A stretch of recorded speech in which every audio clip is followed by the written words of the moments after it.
On this channel, we cover cleaner, greener, safer and smarter cars. And normally that means production electric vehicles, plug-in hybrids, and sometimes vehicles with alternative fuel drivetrains. But today, we're covering a completely different vehicle. This vehicle first rolled off the production line in 1970. It's older than me by nearly 10 years. It was an internal combustion engine vehicle. It was a very expensive vehicle. It was owned by a very, very famous musician. And today, we get to see what's happened to it.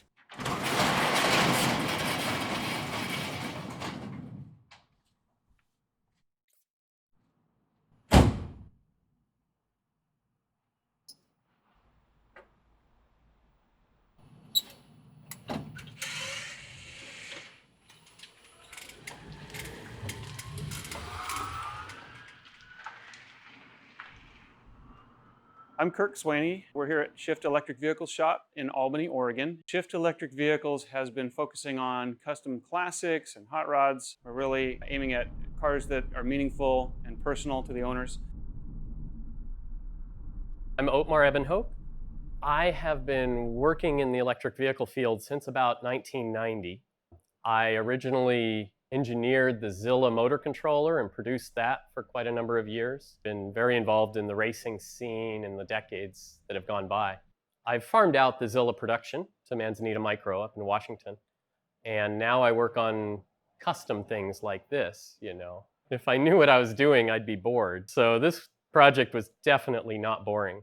My name is Michael Allison. I'm a professional mechanical engineer. I work primarily on consumer products and automotive stuff. Came in to work on fitting all of the mechanical stuff from underneath the Tesla to underneath, the Rolls Royce. The 1970 Rolls Royce was, as we understand it, originally owned by Johnny Cash and was apparently given to him by ABC Studios for his good work on a show.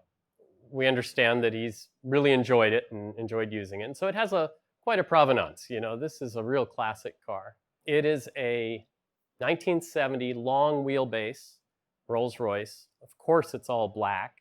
It has a divider between the front and the rear, which is kind of fun, like the limousines have. The Johnny Cash car came to us through kind of a sequence of events. What we understand about the car is that Barrett Jackson had the car up for auction from its previous owner. Barrett Jackson sold it to a Johnny Cash fan. And I don't think they had any intention of going electric when they bought the car, but my understanding is that Rolls-Royce mechanics were pointing out that there were issues with the brakes, issues with the engine having 3 bad cylinders. The customer felt like if they had to spend a bunch of money on getting it roadworthy and reliable again, that they would like to do something cool. I have a friend, one of the founders of Tesla, who referred this person to me because they just don't have time to do this sort of custom work. And I was intrigued because they didn't, I asked them specifically, you just want it converted to electric? And they said, oh, no, we want it definitely to be Tesla powered. And so I said, well, yeah, we can put in a Tesla motor, maybe the battery modules, or how complete do you want this? And they said, well, we'd like as much as possible of the Tesla running gear and systems to be integrated in the vehicle. And so overall, we ended up putting in not just the drive unit and the battery, but the air conditioning system, the power steering, the ABS, the stability control. So really a pretty involved and integrated system using all the integration that Tesla originally uses that makes it very smooth. We didn't know if we could do the job. We asked for the car and 3 weeks and some time to put into it with a Rolls Royce mechanic locally so that we could look at it, compare its dimensions to what we know the Tesla Model S has, and try to see if we could make that work. To convert this car, we had to do all the typical things you think of when you're converting an electric car. We had to pull out the drivetrain, the gas engine, the transmission. A lot of conversions may reuse the transmission, but since this customer requested Tesla drive system, in fact, Tesla everything, that's what puts this car over the top compared to what other people have been doing for the last 5 or 8 years.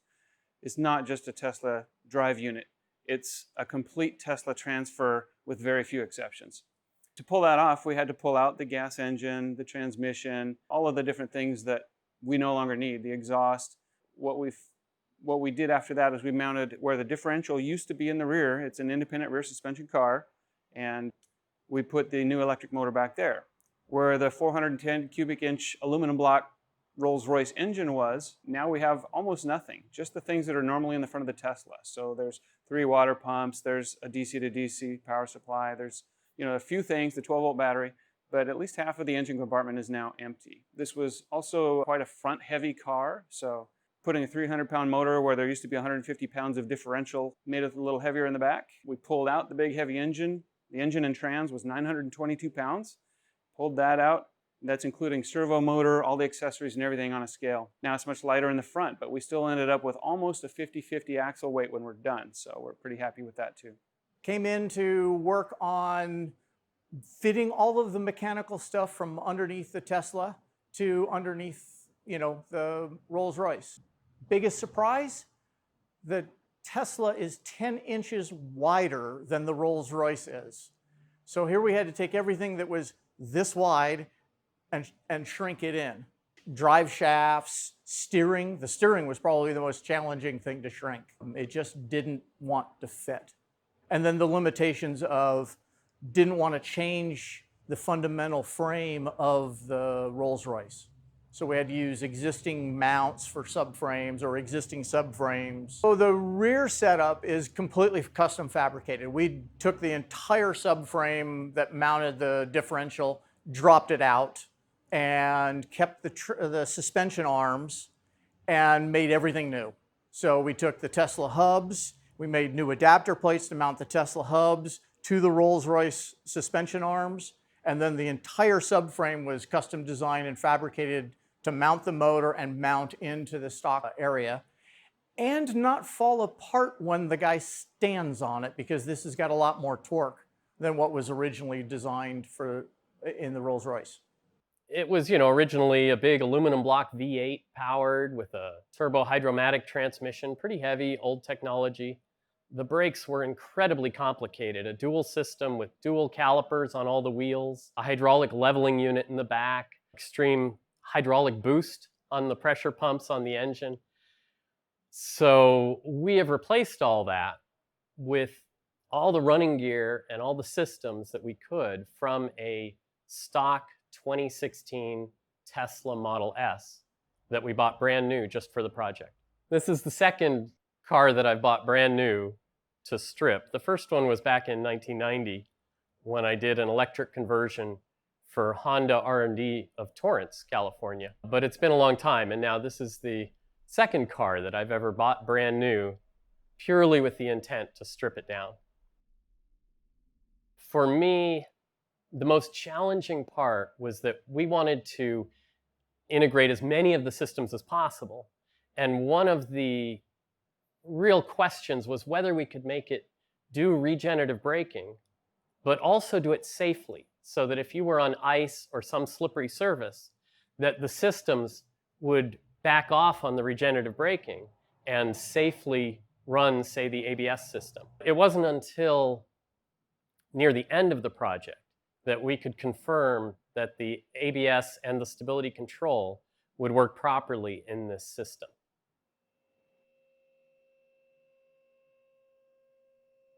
Would have loved to completely redesign the suspension, but that was not what the customer wanted. So we kept the stock front suspension system and rear suspension system adapted in the Tesla hubs. So the Tesla hub, the bolt pattern, for example, the wheels that are now on it, come from a Chevy Impala. The brake rotors come from a C2 Corvette. The brake calipers are racing pieces because none of the Tesla stuff would fit underneath the 15 or 16-inch wheels we had to work with. One of the requests from the customer, because they did not buy this car anticipating converting it to electric, was that with this resto mod of the drivetrain and systems to make this car reliable, was to keep the interior just as it was as Johnny Cash owned it, as this car had been passed along, and the outside of the car as well. And with any job that we do, we're going to cut as little steel or drill as few holes as possible. We try to respect the cars that we're working on and, if possible, keep them reversible back to their original state. In this case, it was a pretty extreme modification. We had to do a little bit of cutting and welding, a few holes drilled here and there, but you get inside the car or you walk up to the car, and unless you know the Rolls Royce really well, you're not going to recognize that it's modified. You can get in it and even begin to drive, and unless somebody knows to listen for that shift of the transmission, they're, of the stock transmission, which isn't there now, they're not going to know that this was converted until they start recognizing that it's silent, it's a lot faster, and it stops faster. Probably the most challenging thing was integrating the ABS and the stability control system. And on this model of Tesla, if there's any faults in that system, the whole system shuts down. We wanted this system to work so that we could maintain safe regenerative braking. So we integrated the wheel speed sensors from the Tesla, the whole all the braking system, the assist, all that.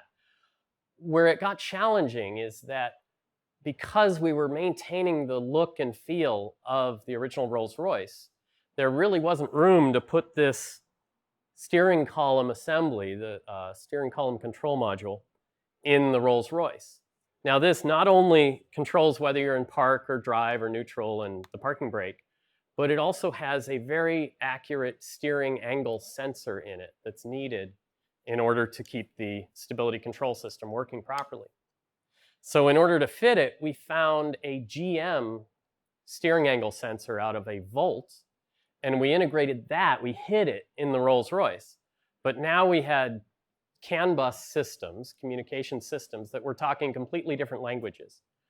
And so we designed a PC board for a control box that would read the GM steering angle sensor data and convert it into what Tesla was expecting to see.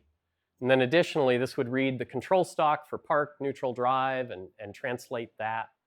And on the side, this also runs the Rolls-Royce fuel gauge and puts out a signal to run the speedometer, all reading this data off of what came on the original Tesla CAN bus. So that was probably the most challenging thing, was to make all these systems fake and still work properly. When we're doing this sort of work, I always like to make it easy for others to follow in the footsteps.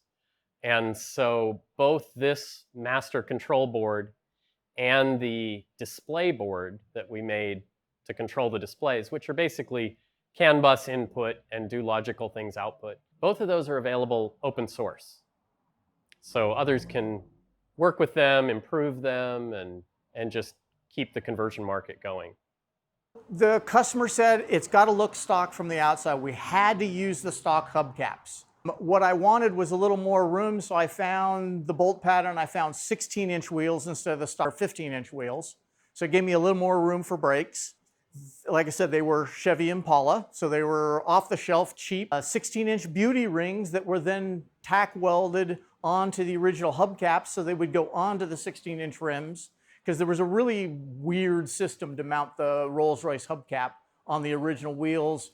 We didn't want to cut those centers out and adapt them. This was just a much cleaner way of going. The brake calipers that were in there, if you've ever seen a Tesla S, they're huge. They're designed to fit under 20-inch wheels. You're never going to fit one of those under a 16-inch. So we were able to find out about rebuild kits for the calipers, find out what their piston sizes were, areas, radiuses of things, and basically back calculate to come up with a braking system that would have a similar balance front to rear, so that the ABS system that we took from the ABS controller that we took had a chance of working. One of the unique things that I like to do, we actually took the subframes in and laser scanned them and digitized them. So I have the entire front suspension, rear suspension in three-dimensional CAD. So I live up in the Vancouver, Washington area. I would come down here, do some work, take everything home, do all of my design work, release my designs down to Kirk and team down here in Albany, and then I might not see them for months.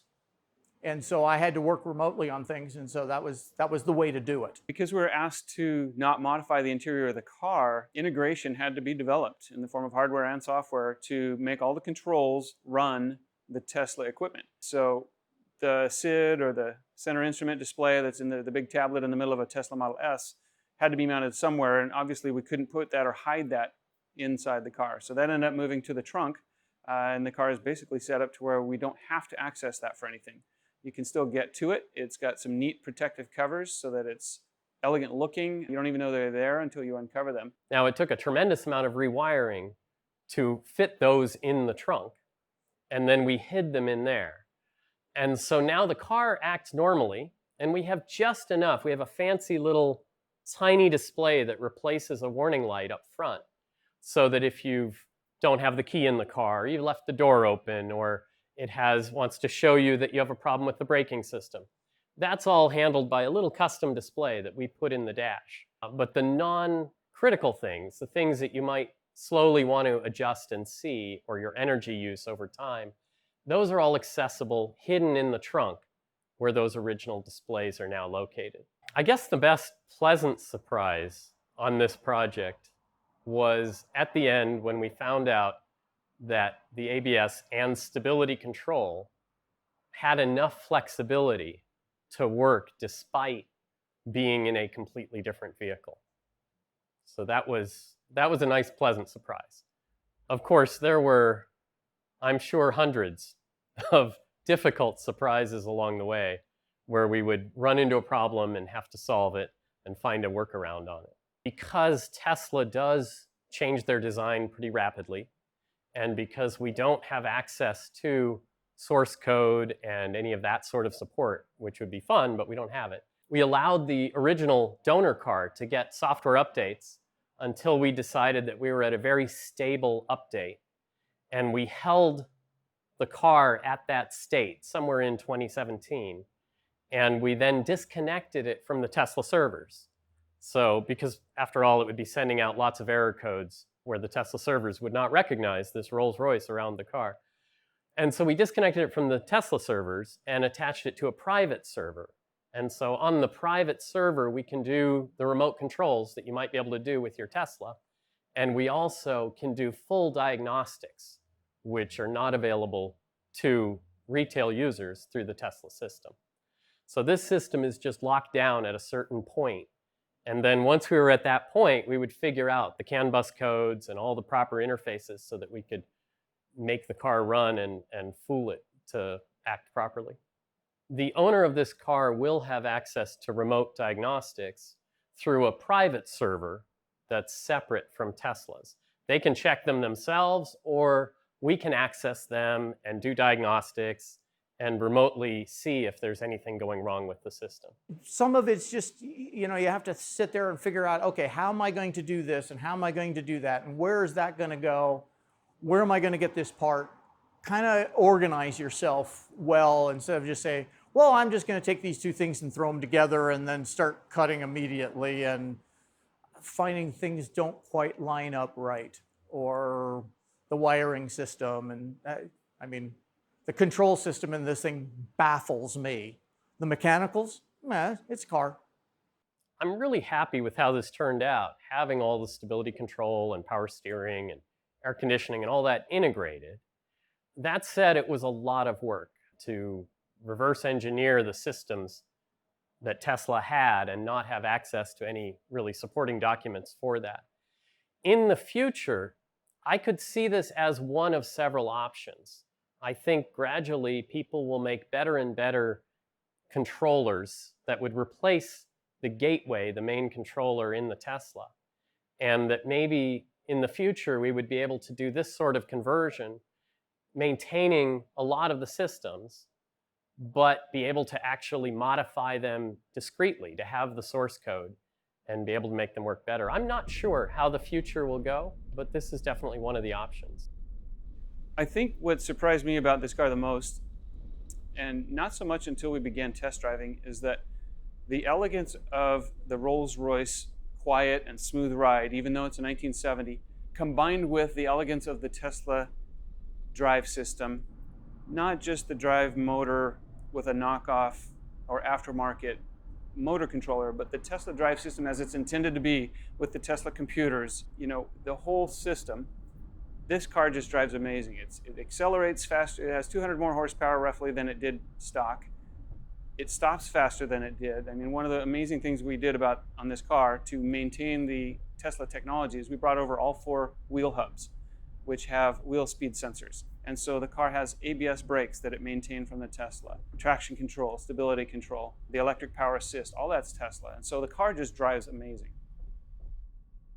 There are some aspects of this project that we're keeping private. So the owner's name does not wish to be identified. And the cost of the project, we're looking at new high-end projects for anywhere from $50,000 to $150,000. The cost of this project or any customer's project that they wish to remain private, we respect that.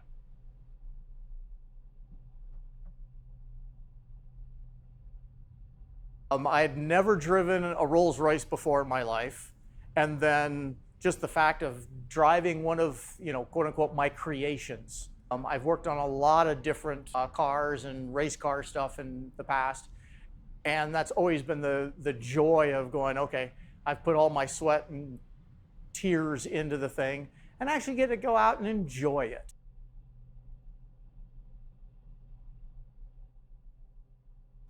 So I know I haven't had a chance to actually ride or drive this very amazing Rolls Royce, but I think that's not really important in this case. What is important is that we've covered this fantastically beautiful conversion from internal combustion engine to electric. It's sympathetically done, it's beautifully done, it is artisan EV conversion at its very finest. Thanks to Shift EV for inviting us over. I've known about this project now for 6 months or more, and I've had to keep my mouth shut for a really long time, so I'm glad the secret is finally out. I hope that you are enjoying this on the other side of the world, and don't worry, even though we are in COVID central in the US, we were all wearing masks when we weren't in front of the camera, and that's the reason why I didn't do a traditional interview, because it was easier to keep everybody safe.